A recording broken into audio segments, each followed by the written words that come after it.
I think we'll just have to arrange for the microphone, and I could see Frank with his hand up just there. Carisha?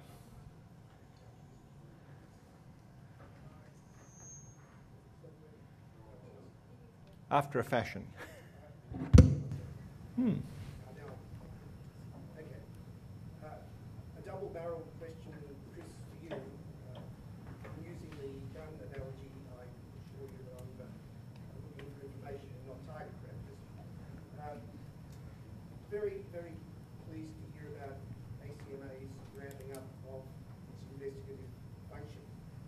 It seems to me that central to the problem is that the TIO is revealing is in fact lack of code compliance. I'm wondering if you feel that the new legislation, assuming that it is passed, will give ACMA sufficient power, and the right kind of power to act promptly, because I think this is part of the difficulty that you've laboured under in the past, in the present legislation. That this new legislation will give you the power you need for code enforcement where it's required, or would you in fact see the need possibly to have different and better power? And the second barrel is really more of a comment. It's to I guess echo the remarks of everyone here as to the role that ACCAN has to play in feeding in to ACMA and indeed the other regulatory agencies information about things that are going wrong. And in this regard, I guess I'm thinking of fora like the Consumer Consultative Forum, and I guess I'm just wanting to put in a bit of a plug for the having I guess been on both sides of the fence, the need for meetings of the CCF and similar to leave time and give the opportunity for consumers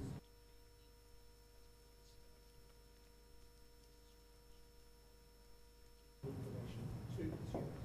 I guess I'd appreciate any comments you might have. Well, thanks for that question. Just in case folk at the back didn't hear the question, the first part was a question to Chris as to whether the powers that are given to the ACMA in the legislation currently before the Parliament will be sufficient to enable adequate enforcement of the various industry codes.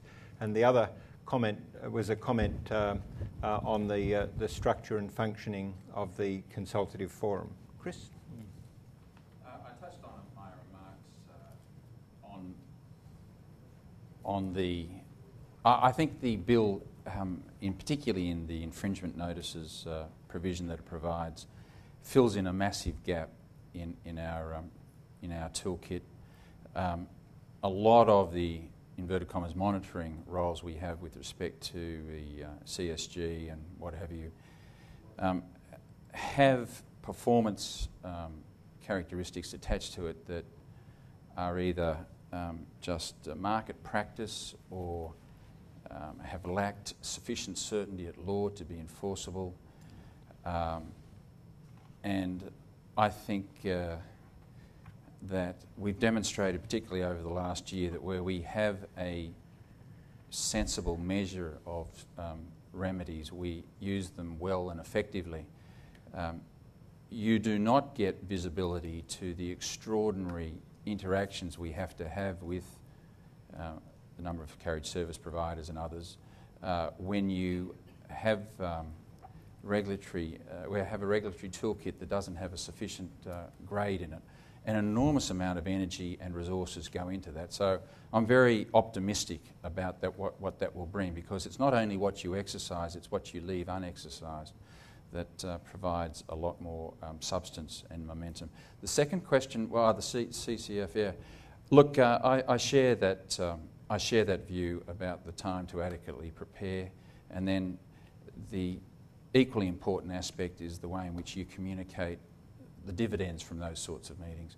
And I don't think we've done as great a job as we could. Again, Kath Saleri is on the case.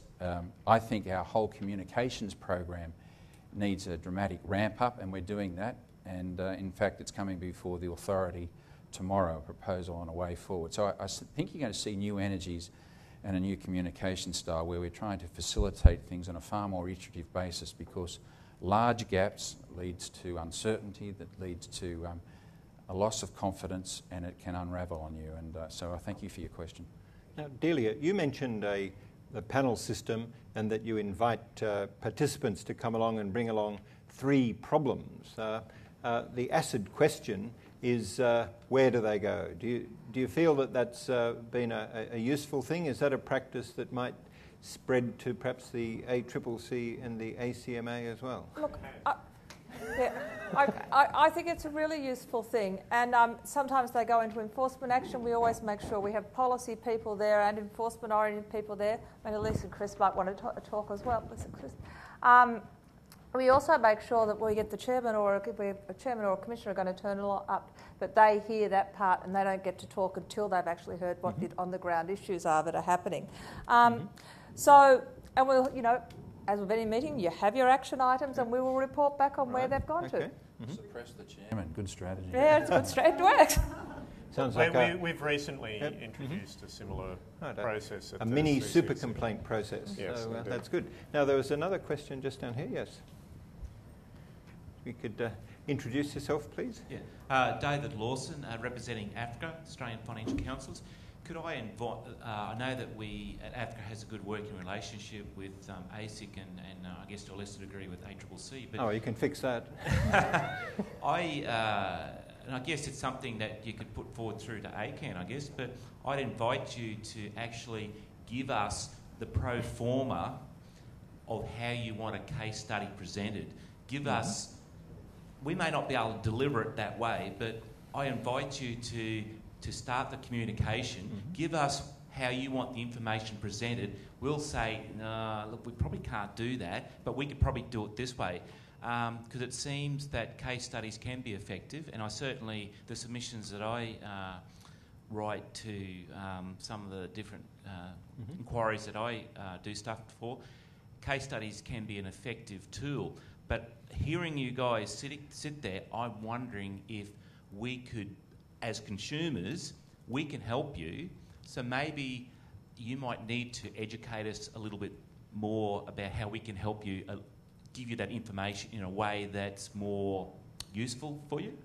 And it's not just the content. I think we've had this discussion before a few times. It's the language, and that I guess I've often pointed out to consumer colleagues that that they shouldn't regard the measured, often academic or studied language of regulators as a sign of indifference. But let me tell you that many consumers who have a passionate issue, something about which they've suffered, where there's been exploitation and economic loss and things like that, consumers can, and I think quite reasonably, be quite emotional about those things. And often, when trying to present these concerns to regulators, get the feeling that they're resented and resisted and held away because they're seen as somehow too extreme.